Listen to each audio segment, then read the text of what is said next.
Praise the Lord. കർത്താവിൻ്റെ ധന്യ തിരുനാമം വാഴ്ചപ്പെടുമാറാകട്ടെ. ഞാൻ ക്രിസ്തുവിൽ സ്നേഹിക്കുന്ന എല്ലാ ദൈവമക്കൾക്കും 8-ാം മാസത്തിൻ്റെ 20-ാമത്തെ പ്രഭാത വന്ദനം കൂടെ അറിയിക്കുന്നു. ലോകമെമ്പാടുമായിരുന്നു കൊണ്ട് ഈ പ്രഭാതവും ഈ വചന സന്ദേശം ശ്രവിക്കുന്ന എല്ലാ ദൈവദാസന്മാർക്കും ദൈവദാസിമാർക്കും വാത്സല്യ കുഞ്ഞുങ്ങൾക്കും എൻ്റെ ഹൃദയത്തിൻ്റെ ആഴമേറിയ സ്നേഹത്തെയും വന്ദനത്തെയും നന്ദിയും ഒപ്പം പ്രാർത്ഥനയും അറിയിക്കുന്നു. പ്രാർത്ഥനയോടുകൂടെ ഈ പ്രഭാതവും വചന സന്ദേശത്തിലേക്ക് പ്രവേശിക്കാൻ കർത്താവിൻ്റെ ദാസിദാസന്മാരെ, സ്തോത്രം. കഴിഞ്ഞ 19 രാവും പകലും നമ്മെ കൺമണി പോലെ പരിപാലിച്ച ദൈവം ഈ 20-ാമത്തെ പ്രഭാതം കാണുവാൻ ദൈവം ഭാഗ്യമൊരുക്കി.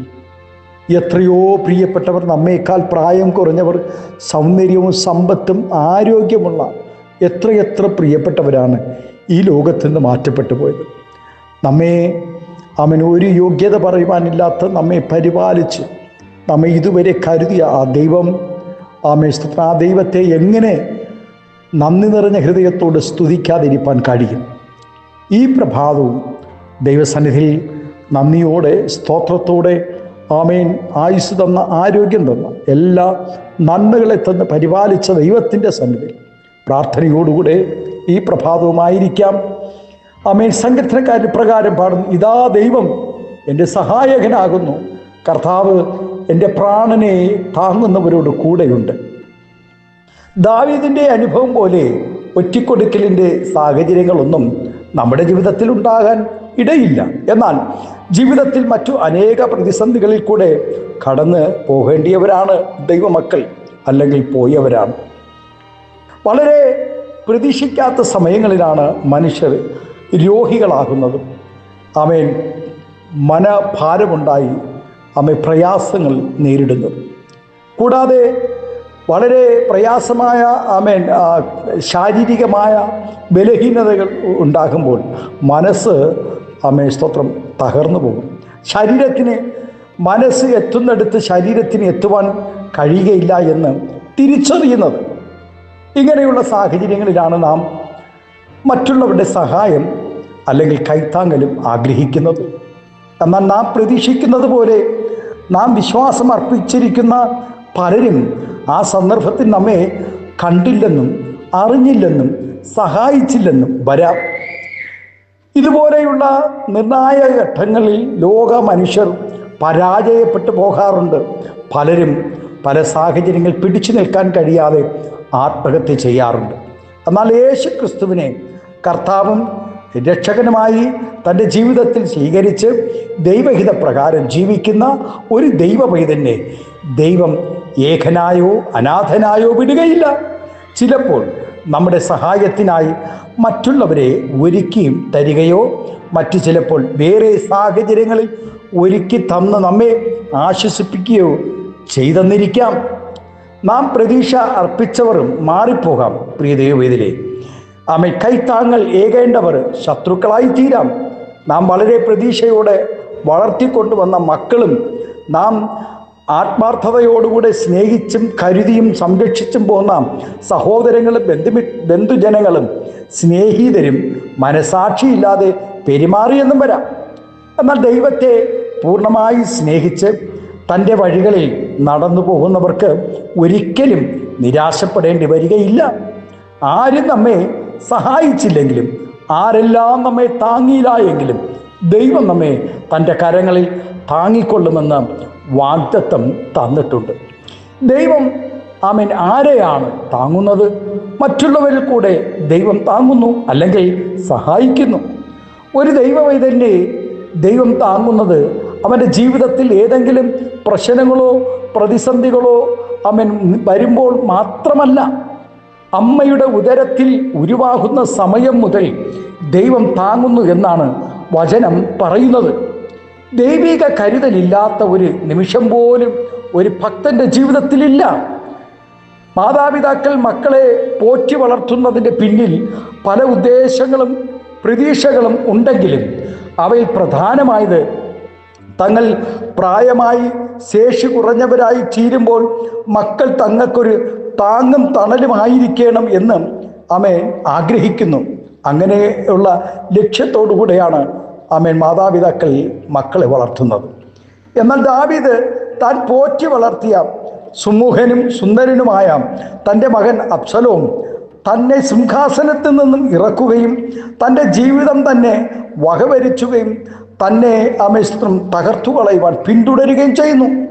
ഇങ്ങനെയുള്ള സന്ദർഭത്തിൽ ഏത് പിതാവിനാണ് ഉറക്കം വരുന്നത്? എന്നാൽ ദാവീദ് പറയുന്നു, ഞാൻ കിടന്നുറങ്ങി, യഹോവ എന്നെ താങ്ങുകയാൽ ഉണർന്നുമിരിക്കുന്നു. തന്നെ താങ്ങുവാൻ ദൈവം എപ്പോഴും കൂടെയുണ്ടെന്നുള്ള ഉറപ്പ് ദാവീദിനുണ്ടായിരുന്നു. താങ്ങേണ്ടവർ ശത്രുക്കളായി തീരട്ടെ, വീഴാതെ ദൈവം താങ്ങിക്കൊള്ളും. ആമേൻ. താങ്ങുവാനും സഹായിക്കുവാനും ആരുമില്ലാതെ രാപ്പകൽ അയ്യം വിളിക്കുകയും അലറിക്കരയുകയും ചെയ്യുന്ന ജനകോടികൾ ഈ ഭൂമുഖത്തുണ്ട്. ആരുടെയും സഹായമില്ലാതെ നിരാശരും രോഗികളുമായി അനേകർ മരിക്കുന്നു. എന്നാൽ അതിൽ നിന്നെല്ലാം തികച്ചും വ്യത്യസ്തമായി രക്ഷിക്കപ്പെട്ട ഒരു ദൈവവൈതന് ജീവിതത്തിൻ്റെ ഏത് സാഹചര്യങ്ങളിലും ദൈവം ഒരു താങ്ങായി വെളിപ്പെട്ടു വരും.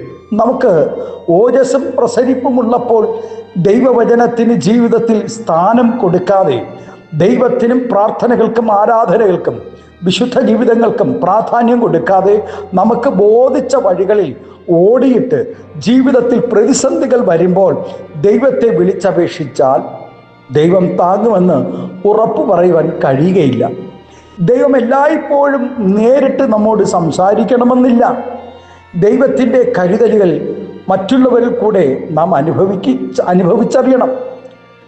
അറിഞ്ഞുകൊണ്ട് അറിയാതെയോ ജീവിതത്തിൽ നേരിട്ട പരാജയത്തെ ഓർത്ത് ദുഃഖിച്ചിരിക്കുന്ന വലിയൊരു കൂട്ടം ജനം ഉണ്ട്. എന്നാൽ അനേകരും ഇങ്ങനെയുള്ളവരെ ആശ്വസിപ്പിക്കുന്നതിന് പകരം അവർക്ക് അധികം വേദന വരുത്തുകയാണ് പതിവ്. കഠിനമേറിയ വാക്കുകൾ പറഞ്ഞ് അവരെ മുറിവേൽപ്പിക്കുക, ആ മുറിവിൻ്റെ ആഴം കൂട്ടുകയാണ് ചെയ്യുന്നത്. ഉൾക്കരുത്ത് ഇല്ലാത്തവരെയും ബലഹീനരെയും താങ്ങേണ്ട ചുമതല ദൈവജനത്തിന് ഉണ്ട്. പ്രിയ ദൈവത്തിലെ വാക്കുകൾ കൊണ്ട് താങ്ങിയാൽ മാത്രം പോരാ. പലരുടെയും പ്രശ്നങ്ങൾക്ക് പരിഹാരം വരണമെന്നില്ല വാക്കുകൾ കൊണ്ട്. നമ്മുടെ സഹായം അർഹിക്കുന്നവർക്ക് കൊടുത്ത് നാം അവരുടെ ആവശ്യങ്ങളിൽ കൈത്താങ്ങിയിരിക്കണം.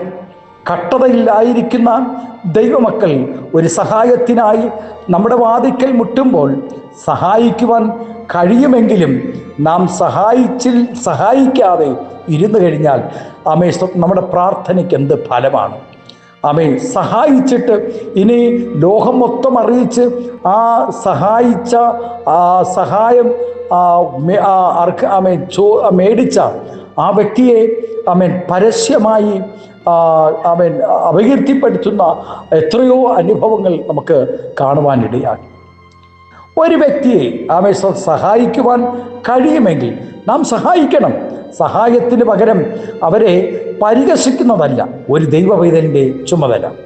സാധുക്കളെ സഹായിക്കുകയും അവർക്ക് കൈത്താങ്ങൽ കൊടുക്കുകയും ചെയ്യണമെന്ന് ന്യായപ്രമാണത്തിൽ വ്യക്തമായ നിർദ്ദേശങ്ങൾ നൽകിയിട്ടുണ്ട് ദൈവം. പ്രിയ ദൈവവൈതലെ വചനം പറയുന്നു, എളിയവനെ ആദരിക്കുന്നവൻ ഭാഗ്യവാൻ, അനർത്ഥ ദിവസത്തിൽ യഹോവ അവനെ വിടുവിക്കും. ആമേൻ. ആകയാൽ നമ്മുടെ വാക്കുകൾ കൊണ്ടും പ്രവർത്തികൾ കൊണ്ടും മറ്റുള്ളവരെ താങ്ങുവാൻ നാം ഉത്സാഹിക്കുന്നവരായിരിക്കുക.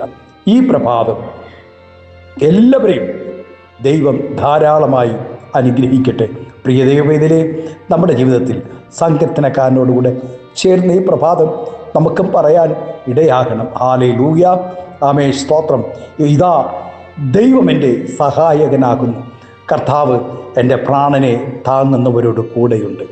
ഏലിയാവിനെ പോഷിപ്പിച്ച ദൈവം, സാരാഭാത്തിലെ വിധവയെ പോഷിപ്പിച്ച ദൈവം, ആമേ സ്തോത്രം. ലേലിയ ആ പ്രവാചക ശിഷ്യൻ്റെ ഭാര്യയെയും മക്കളെയും പോഷിപ്പിച്ച ദൈവം ഈ ദിവസങ്ങളിൽ കരയുന്ന ദൈവമക്കൾക്ക് വേണ്ടി, ദൈവഭക്തന്മാർക്ക് വേണ്ടി ദൈവം വിടുതലുകൾ അയക്കുക തന്നെ ചെയ്യും. ആരൊക്കെ മറന്നാലും, ആരൊക്കെ പരിഹസിച്ചാലും, ആരൊക്കെ തള്ളിക്കളഞ്ഞാലും ഇന്ന് പ്രഭാതത്തിൽ പ്രിയദേവയിലെ കരയുന്ന ഒരു ഭക്തൻ്റെ കണ്ണുനീർ കണ്ട് മറികടന്ന് ദൈവം പോകുകയില്ല. നമ്മുടെ കണ്ണുകൾ ദിവസത്തിലടയ്ക്കാം, നമുക്ക് പ്രാർത്ഥിക്കാം. പരിശുദ്ധ പിതാവേ, സ്നേഹവാനായ ഞങ്ങളുടെ നല്ല ദൈവമേ, അനുഗ്രഹവും പ്രശാന്തമായ ഒരു പ്രഭാതം കൂടെ കാണുവാൻ സ്വർഗം തന്ന വിലയേറിയ ഭാഗ്യത്തിനായി സ്തോത്രം ചെയ്തു. ഇന്ന് പ്രഭാതം ഞങ്ങളുടെ ദാസിദാസന്മാരെ എല്ലാവരെയും നിറഞ്ഞ ഹൃദയത്തോടെ അനുഗ്രഹിച്ച് പ്രാർത്ഥിക്കുന്ന കർത്താവെ, എളിയവനെ ആദരിപ്പാൻ തക്കവണ്ണം ഞങ്ങളുടെ കരങ്ങളെ ബലപ്പെടുത്തണം. ആമേ, സ്തോത്രം, ഹല്ലേലൂയ. ഞങ്ങൾ അനേകരെ താങ്ങുവാൻ തക്കവണ്ണം ദൈവം കൃപ ഞങ്ങൾക്ക് നൽകണമെന്ന് പ്രാർത്ഥിക്കും. ഞങ്ങളെ അനുഗ്രഹിക്കണം. അതിനായി എല്ലാ പ്രിയപ്പെട്ടവരെയും ആദരിച്ച് മാനിച്ച് ദൈവകൃപയിൽ മറയ്ക്കും. സ്വർഗം അത്ഭുതം ചെയ്യും, മഹത്വം കെടുക്കും. യേശുവിൻ്റെ നാമത്തിൽ കൃപയോടെ പ്രാർത്ഥന കേൾക്കണമേ സ്വർഗീയ നല്ല പിതാവേ. ആമേൻ, ആമേൻ. Thank you. God bless you. ദൈവം എല്ലാവരെയും ഈ പ്രഭാതം ധാരാളമായി അനുഗ്രഹിക്കട്ടെ. Thank U.